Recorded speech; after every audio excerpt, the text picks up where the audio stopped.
Hi guys, welcome back to another episode of Resting Bitch with Ali Macofsky. This is episode 2 of my prolific, mesmerizing, can't stop listening podcast. Okay, I'm so happy that this is a weekly podcast because a lot has happened this past week and I'm very excited to share everything with you guys. I guess I'll start off with I'm still coming down from this high that is called Las Vegas. I went to Las Vegas on Friday. I had a goddamn blast. It doesn't even feel real. It was such a good trip. I haven't been to Vegas since I was 8 years old. And that's a rough estimate. I don't quite remember the last time I was in Vegas, but I remember I didn't have titties at the time. So I'm going to say around, I could have been 1 year old. I could have been 12. That's pushing it. But somewhere between 1 and 12, I was in Vegas with no titties at the M&M store. I didn't have a good time then. I had a great time now. This was a way to really come back to Vegas and let them know what the fuck was up. I did a show, the biggest show I've ever done in my whole life. I didn't look, I don't know for sure, but I think that the venue sat 1,200 people. It's 1,200 noggins in one building in Vegas. That is a lot of failing livers in one crowd. It was so much fun. I was leading up to this, I was like, this is the biggest show of my life. I'm going to be like so nervous. Oh my God. And then I saw the venue and I think I had overhyped it so much in my head that by the time I got there and I saw the venue, it wasn't as intimidating. And so for whatever reason, I was like not nervous at all to perform, which was like so weird because I was expecting to be shaking. I got some butterflies when we like walk through like the back like entrance and there's like security with us and you feel like a fucking rock star. I got some butterflies in my stomach. And then it's me, Joe Rogan, Ian Edwards, all backstage. Joe Rogan uses the voice of God to bring me up. He uses the microphone in the back. He's like, Las Vegas, make some noise. Everyone goes nuts. And then he's like, he brings me up. And there was an earthquake that day. 2 hours before the show, there was an earthquake that happened in California, but it was out close to Vegas. And so I was shaking. I was at first, I haven't been in an earthquake, in a while. Never that big. So I remember the first earthquake that was like big was 5th grade for me. I was freaking out. I was crying. I was like, I want my parents. But I kind of love earthquakes low key. It's a little bit fun. There's a thrill to it. But when you're alone in Vegas, you're like, this is not how I was expecting to go out. I was thinking like Selena style, some crazy person would shoot me, take my fame and fortune. Not an earthquake at the Mirage Hotel and Casino.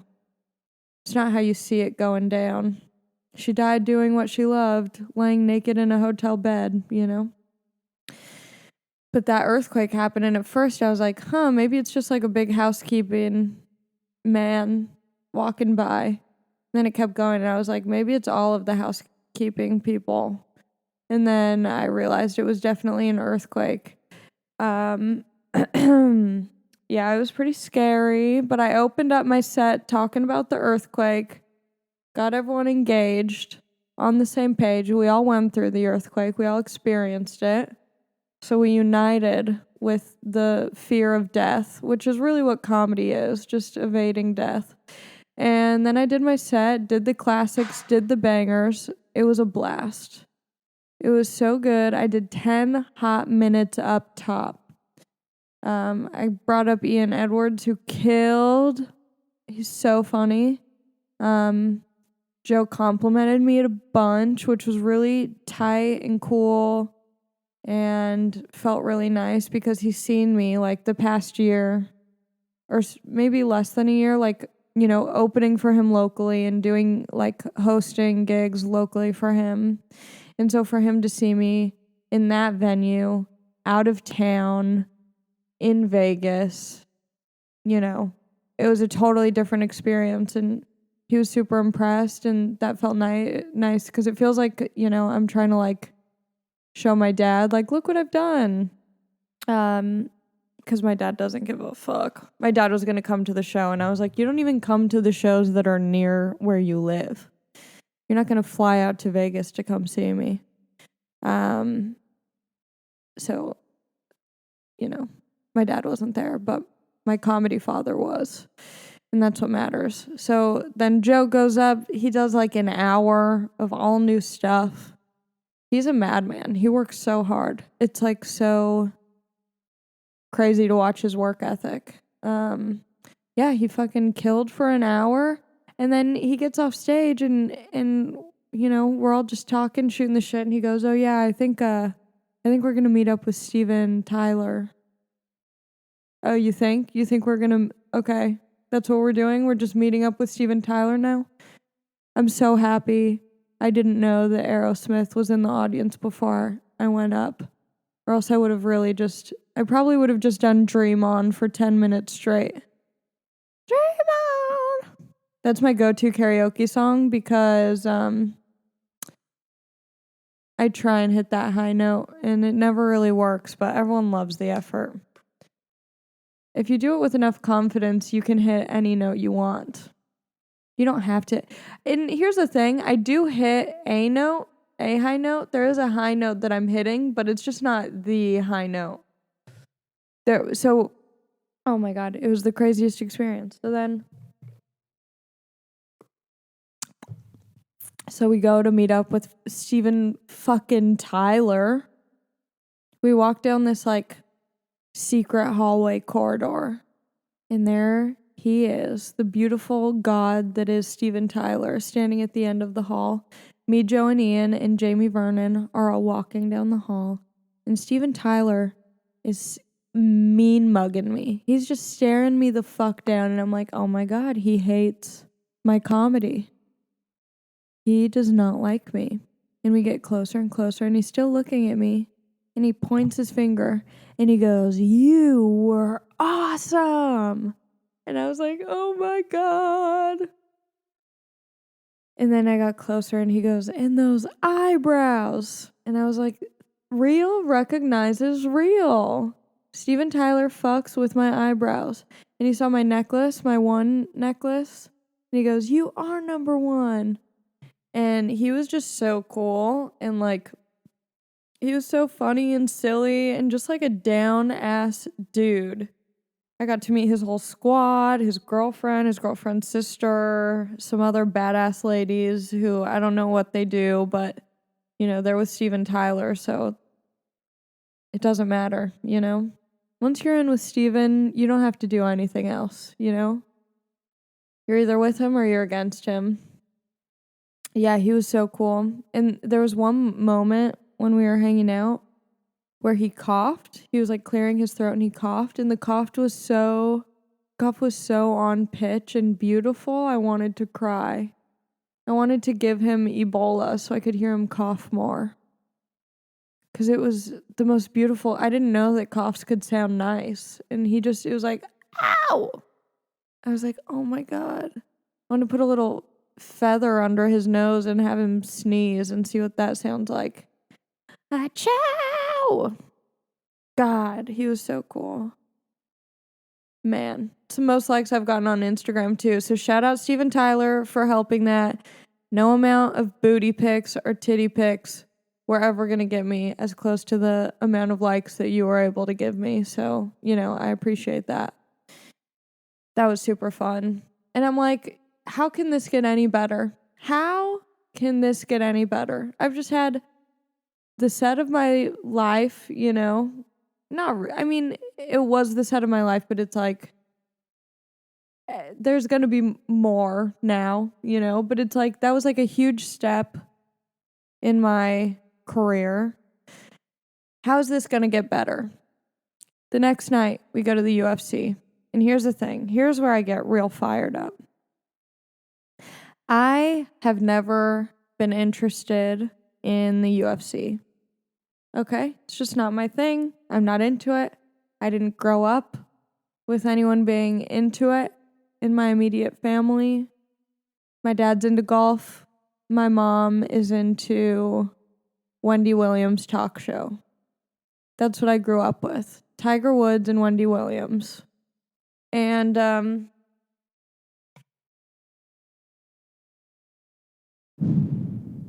this podcast is sponsored by menthol jewel pods. That's not true, but I would really like to be sponsored because these shits are expensive.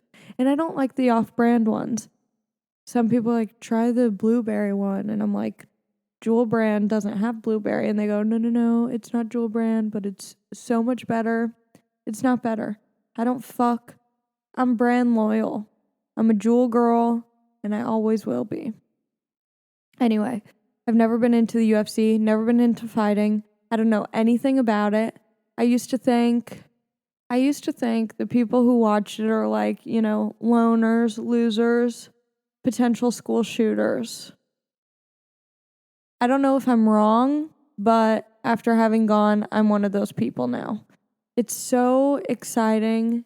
It's so thrilling. It's wild. And then I used to think that the people fighting were just getting out some childhood trauma, some anger. They're just violent people, which also might not be true, but there's so much more than that. There's so much more. You can't judge a book by its cover. I've seen enough Rocky movies to know this. These people have hearts. They have souls, and they're so beautiful. I'm so impressed by fighting. I'm one of those people now. I'm a UFC girl. Monster Energy drink till I die. I'm gonna get a fucking tap out tattoo. I'm gonna get a monster pickup truck. I'm gonna wear shorts that go to my knees, and I don't know what I'm gonna do. I'm gonna abandon my family. I'm gonna get married, start a family, abandon them, and I'm gonna get into the UFC. Anyway, I'm gonna tell you all about it because I feel like there might be people here who are interested in it, and I'm gonna spill all the tea for you about fighting. And if you're not interested in it, this is still an entertaining story, I think. Okay, so here's what went down. I show up with Rogan, who's like a god at this event.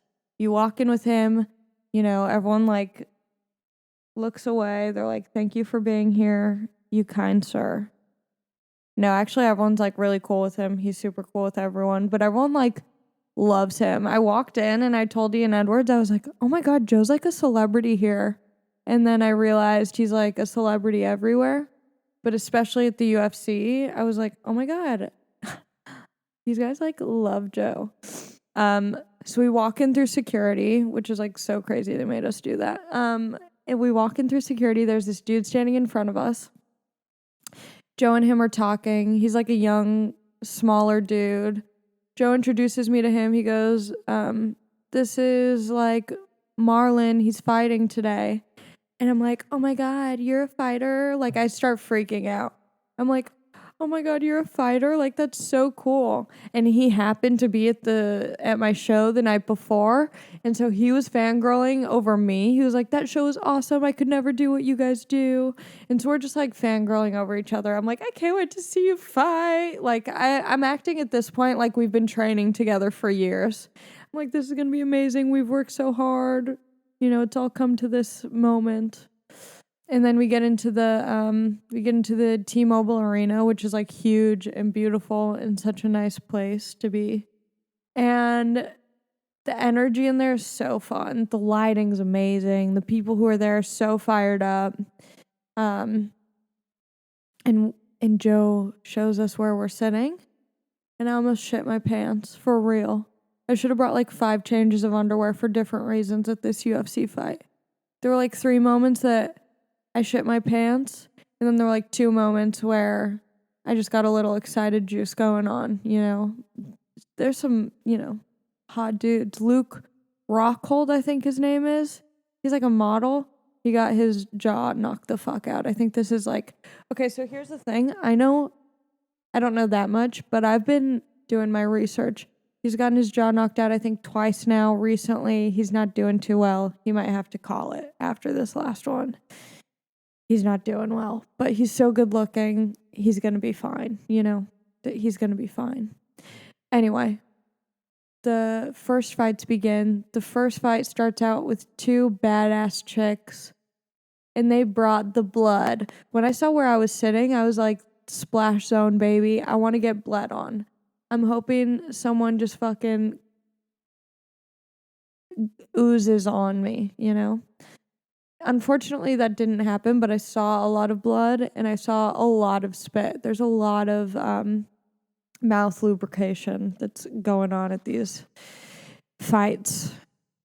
I used to think it was so violent, but then you watch it in person, and I know I'm such an idiot, but there's so much like thought and planning and preparation and technique that goes into this. Like, it's not just about it's not a street fight. It's not that Disneyland family street fight shit. This is preparation. Oh my God, my friend Diego Lopez, New York comic, good dude, fighter, lover and a fighter and a comedian. I was texting him because he's my MMA dude. I might be saying that wrong. He might not be like MMA. Maybe it's jiu-jitsu. I still am figuring it all out. I don't know what's happening. But he teaches in New York. I always talk to him when I have some sort of fight in question, which doesn't happen often, but sometimes I'm curious. And I'm hitting him up and I'm like, dude, I saw my first fucking fight and I'm like, I'm so sad. Like, they're hurt, you know? I guess I just would never want my face beat up like that. Like, the rest of my body I'd be interested in. But your face, like, when you see that, oh, it hurts. It hurts to see. And he said this beautiful, he's such a poet. He said, I gotta pull it up. Because it was so true. I mean, oh God, we have so many texts. Because now I'm like fired up about the UFC and MMA and stuff. So I just keep texting him about all the insider gossip and drama with the fights. Okay, so I said, there's so much blood. I'm sad. All caps. He said, I know it can get pretty brutal. Just remember, this isn't violence. This is an exchange of information. It's a beautiful display of courage, discipline, and athleticism. And it's so true. That's what it is. It's so fucking fascinating. These guys are rock stars. God, I was so impressed. And so then the guy who I met earlier in security with Joe, it's his turn to fight. And I feel connected to this dude. I'm rooting for him. I'm cheering him on. You know, I'm like his ringside coach at this point. I feel a part of the team. He gets into the octagon and I'm super close and I'm like cheering him on. I'm like, woo! And he looks over because like everyone looks at Joe. Everyone like if someone wins a fight, the first thing they do is they like look for where Joe's sitting and they're like, see what I did? Like, they're all trying to like, maybe it's because their dads are out of the picture and so Joe is also their dad. Joe's my comedy dad. Maybe Joe's their like MMA dad. That's how I perceived it. I could be totally wrong. But they all want to like kind of show off to him, which is so funny. I love it. Like they just knock someone out and they're like, Joe, what do you think? I'm sitting right behind Joe. So Marlon's like in his little, Marlon Vera, he's in his little like, in the ring, in the octagon. And I'm cheering him on and he looks over at me and he like gives me a nod. He like acknowledges me and I was like, oh my God, I just gave him the confidence he needed. He's gonna win. And then my guy wins the fucking thing. I was so proud. All of our hard work did pay off. And it felt like I won. You know, it wasn't just a win for him. It was a win for all of us. And he gets out of the ring. And all the fighters walk out to the left to go backstage and stuff. And he like turns to the right. And I was like, oh my God, he's coming over here. I'm like freaking out. This is like the craziest shit I've ever seen. He comes to the right. He like does this like Spanish press little interview thingy, and then he walks past them and gave me a hug, and I was like, oh my god, it was like so cool. And I was like, am I about to be in love with a fighter? Is this how a romance begins? And then I started following him on Instagram and saw his beautiful wife and kids, and I was like, nope, he's just a nice dude, and that's tight, and I respect that. So that was super exciting. Then I watched Amanda Nunes and Holly Holm, and Amanda Nunes is a beast. She's so good. It was such a fun fight to watch. She knocked out Holly Holm with a fucking kick to the head, to the domey. And then the last fight, which was iconic, was Ben Askren versus Jorge Masvidal, a.k.a. Urban Jesus, a.k.a. Ghetto Jesus, a.k.a. the fucking king of the ring. He had the record. History was made that night. He fucking knocked out Ben Askren in less than 5 seconds with a fucking flying knee kick. Right when they started the fight, he just ran up to him and was like, yeah. And it was over. Lights out for Ben. And now I'm such a fan of Ben and Jorge and everyone. I'm so obsessed with it. I can't stop thinking about it. John Jones won his fight with Thiago Santos or something. That was kind of a boring fight for me as someone who doesn't know much about technique or anything. There wasn't as much like action and fast movements. It was kind of more of a thought out match. But it was sweet. And then when he won, he brought up his whole like team, you know, his dad, his brother, his dad's wrestling coach. I was just taking it all in, and I thought it was like the coolest thing ever. And then when I flew out of the airport, when I was at the Las Vegas airport, I was going through security, and I saw John Jones's dad's wrestling coach who was on stage after John Jones won, and I went up to him. He's like this older dude, just like this small little white man. And I was like, were you at the fight last night? And he was like, yeah. And I was like, that was so sweet watching you on stage. And then we talked for like an hour. I might be exaggerating, but we did talk for a long time. We took a really cute selfie. His name's Frank Moretta, I believe. He lives in New York. He's a wrestling coach still. He's like retired, but he still helps out. Man, I'm a UFC girl. Uh-oh. Oopsies. I'm living for it. I thought I'd sit this way for the podcast, and it actually is quite uncomfortable. And someone warned me that it would be uncomfortable, but I think it's worth it. I like the way it looks. It looks so cash. My mom said she didn't like that the mic was blocking my face last time because it was distracting for how beautiful I am. My mom's sweet until she's not. My mom like tries to give me nice advice, and obviously she like means well and always is looking out for me, but sometimes it comes out the wrong way. Like one time, like 2 years ago, or maybe, probably 2 years ago, I was looking for a job. I got fired from yet another job. And my mom's like, Allie, you know how models nowadays, they don't really want them to be like skinny or classically attractive. Why don't you give it a shot? And she heard me say that once, and she was like, I've never said that in my life. You're making that up. And I'm like, I'm not making that up. You did say that. You just think in your head that it was not what you said, and that you were like, you're beautiful, be a model. But that's really what she said, which is kind of nice, but not nice. And then when I shaved off all my hair, she said, you used to be so beautiful. Why'd you do that? You were so beautiful. I had to, Jenny. Okay, leave me alone. My mom came up to see me before I went to Vegas. I didn't know how much time I was going to do when I was in Vegas, so I was just prepared for anything. And my mom came up to see me, and Dee Burdett, who books the Ice House in Pasadena, she gave me a 20-minute spot on her Tuesday show at the Ice House, which is like comedians doing 20 minutes. And it's Taco Tuesday, so they hook them up with like this sick-ass taco deal that's so good. But I did 20 minutes there, and my mom got to see me. She's never seen me do that long of a set, and she was like so impressed, and she loved it. My mom's like my number one fan. She is low-key like kind of a stage mom. But you know, it's fun for her, so she got to see that. And then I went up at the Comedy Store later that night and did like a 5-minute set, and she was like, oh my God. She was just, oh my God. I should have written this down, but I'm glad I remembered. My mom is a comedy fan, which is kind of cool, kind of weird.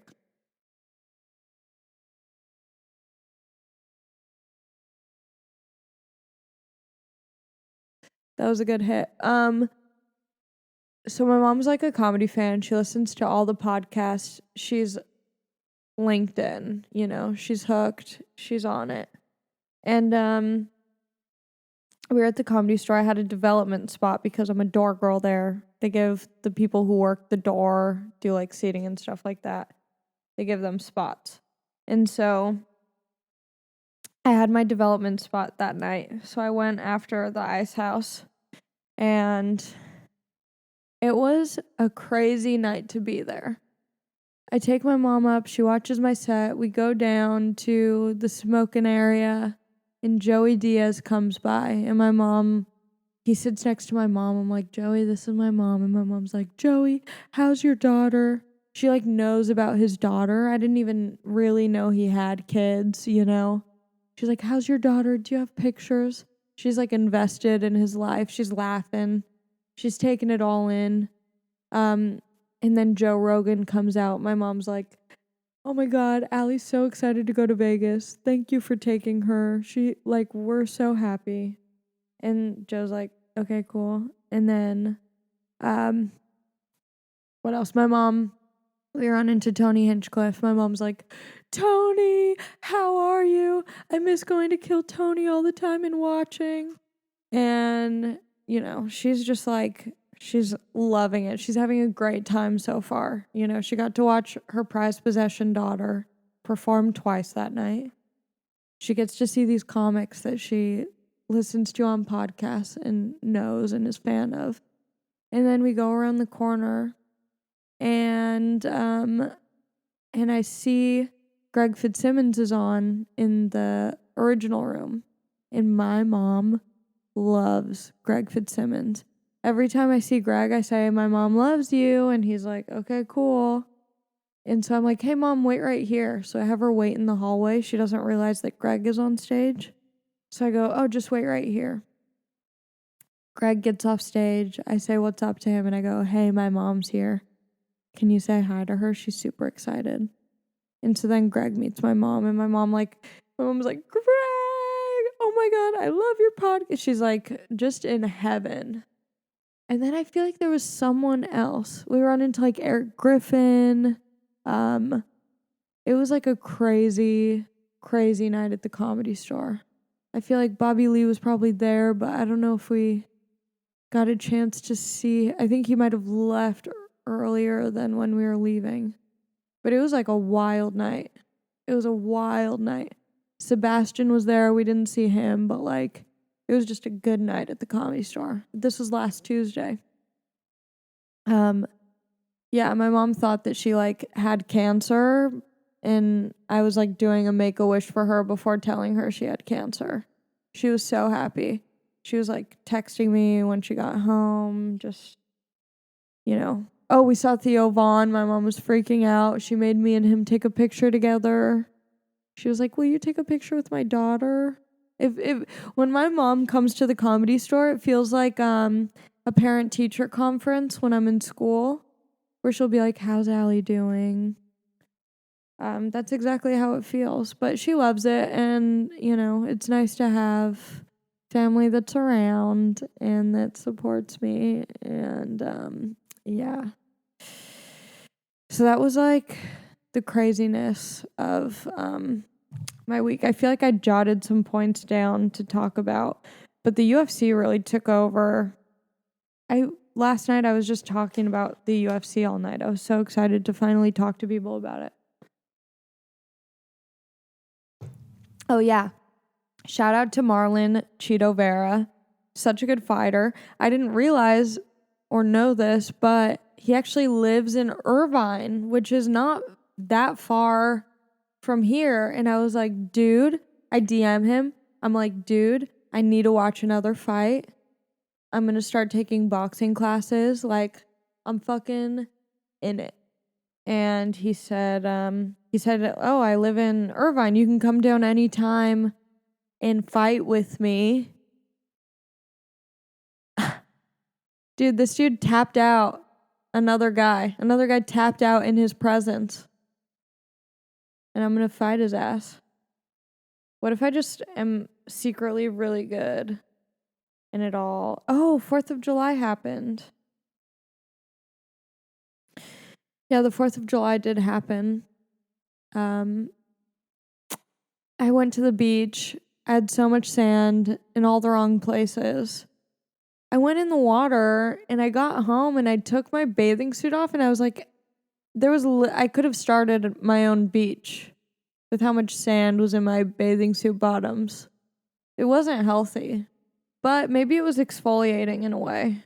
I don't know. There's a lot of sand. It's titty season. Once 4th of July happens, it's officially titty season. And that's my favorite season. Because with comedy, you have to kind of like, you don't want to be too distracting on stage, or at least in my opinion. Can't have these titties busting out. But on Instagram, I'm not doing comedy on Instagram. I'm posting these titties. But then I delete my posts because sometimes people say too gross of things and I forget that like anyone can look at my Instagram, and that's kind of frightening. I posted a butt picture in Vegas and I was like, oh, this is kind of silly and like whatever. I have a decent butt. And then I got some messages and I was like, y'all don't deserve this ass. I might repost it though. If I'm ever in need for likes, I'll repost it. I was talking to my friend because I was telling him like how much I love staying in hotels, like just getting like hotel sleep. I like it. I don't do it often right now, and so every time I do, it's really exciting. I'm sure like once I start traveling more and staying in hotels more often, I'll be like, fuck hotels, fuck traveling, and I'll be like bitter and jaded. But for now, I fucking love it.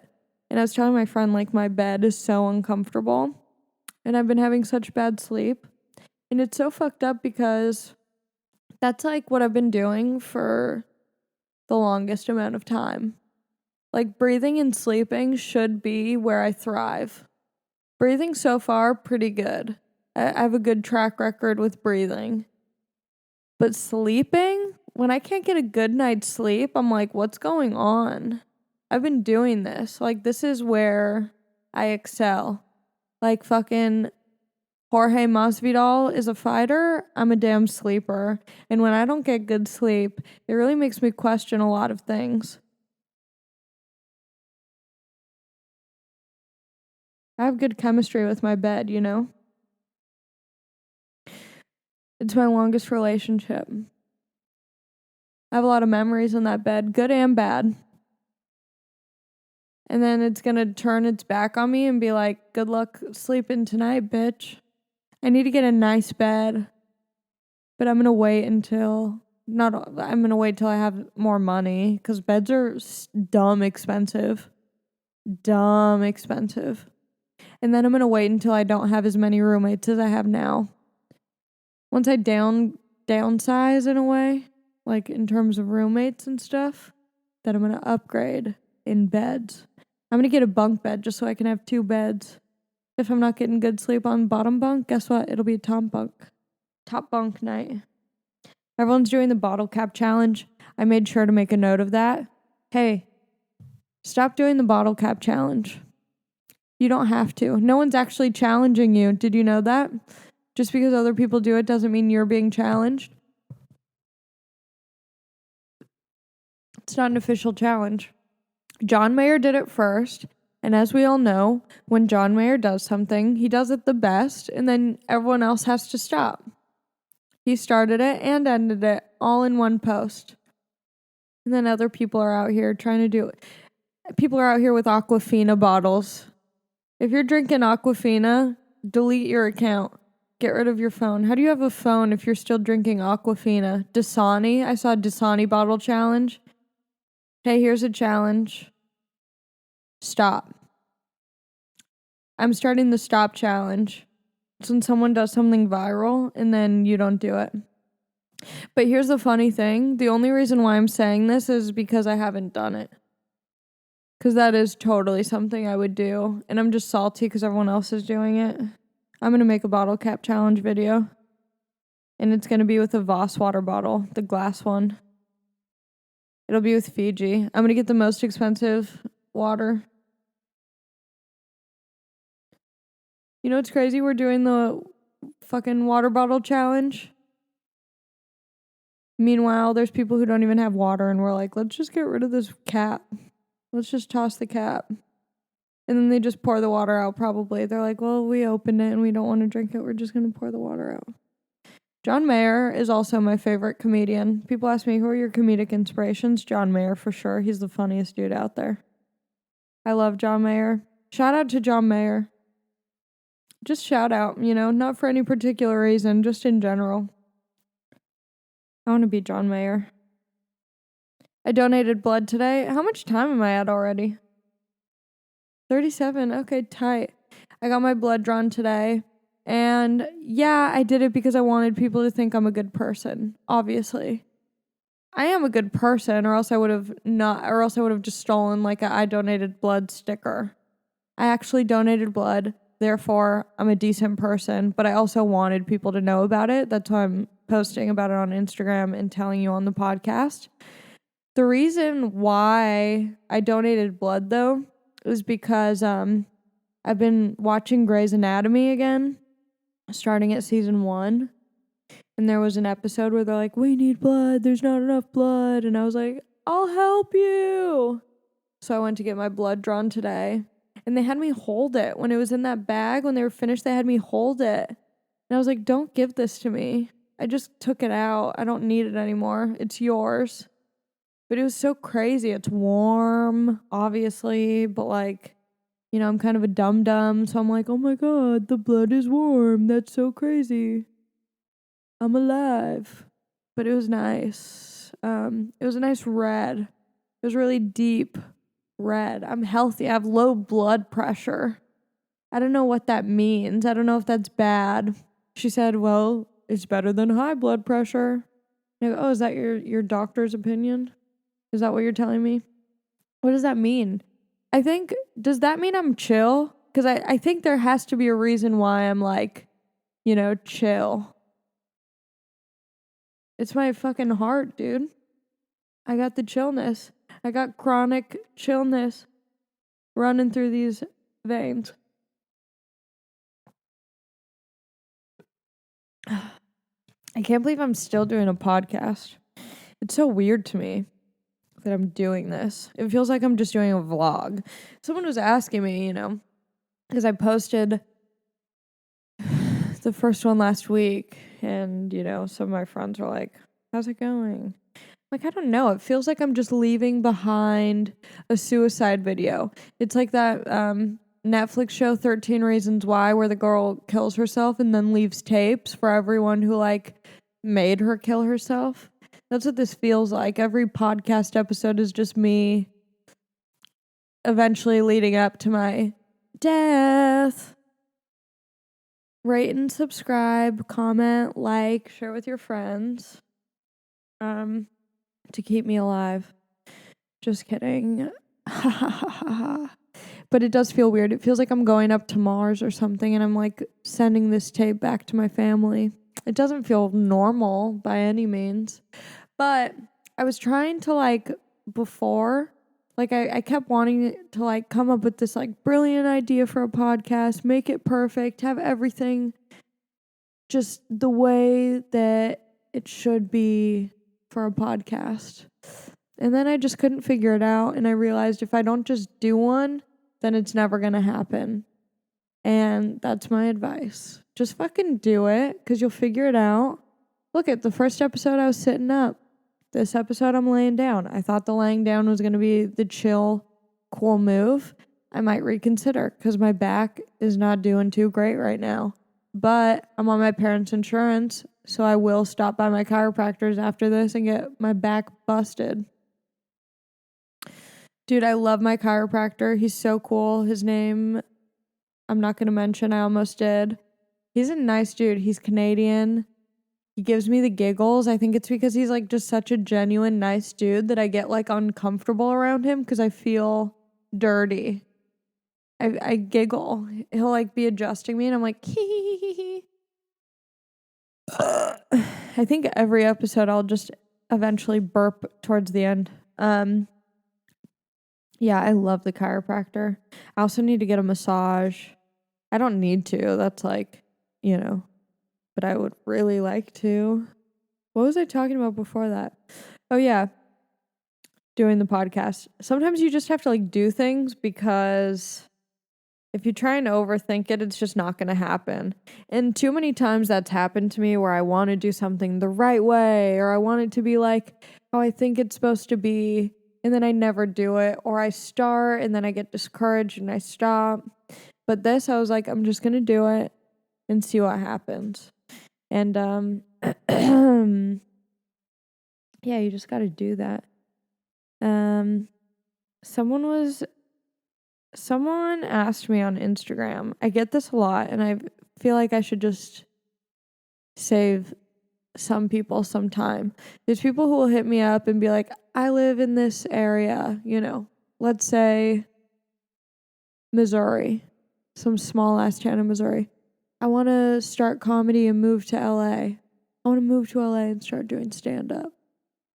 What do you think I should do? Just start wherever's closest to you and then just see how it goes. Don't fucking just jump without having tried it.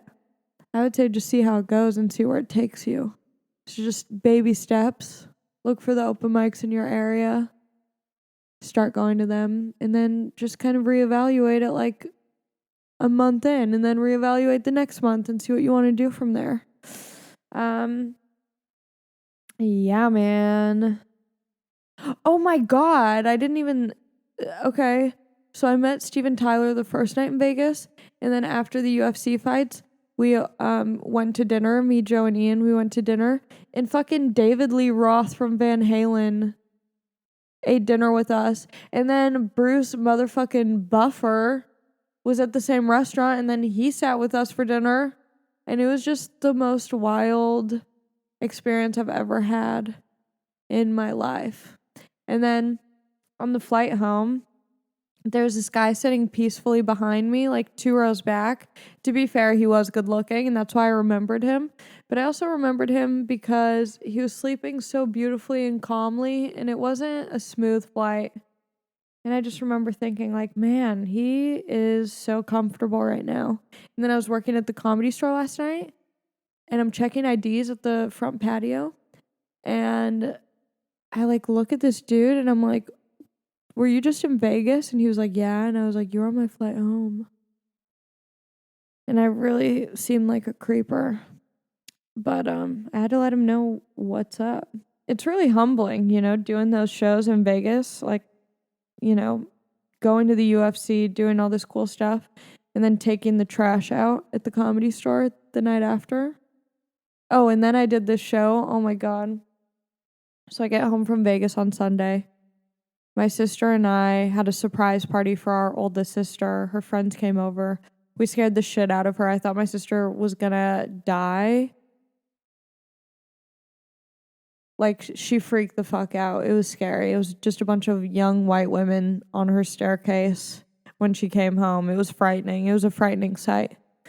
And we threw a surprise party, and then that night, I'd gotten in from Vegas that morning, surprise party for my sister that evening, comedy show in Long Beach that night. It was not a packed show. I went up first. I wouldn't say that I bombed, but it was not an environment for good comedy to take place. That was very humbling. I was like, wow, what a ride this comedy journey is. And then the next night, last night, I'm working at taking out trash at the Comedy Store. But it was beautiful. It's fun. It's all, part of the damn thing. And yeah, I think that's it. I think that's going to be it. Do you think that's enough time to wrap? 45 minutes. Dude, thanks for joining me. Thanks for listening. I'm still figuring out what this is, but I'm happy that you're here with me for it. What do I have to say? Follow me on Instagram. See them titties live. My Instagram is not Ali Mac. You probably already know that. If you don't, hop on the Mac train. Choo choo. And then I have all my comedy shows and dates and stuff posted on my website, which is www.alimacofsky.com. I'm coming to Sacramento later this month with Andrew Santino. I'm so excited. It's my first time featuring for a weekend. This is exciting. I'm pumped. That guy's so funny. Oh my God. Anyway, so I'm going to be with him in Sacramento at the Punchline, August 18th, 19th, and 20th. Come to the show. Tell him after the show, if you go, be like, I think that girl should have headlined. Just kind of roast him a little bit because it's fun. And that's it. Okay, bye.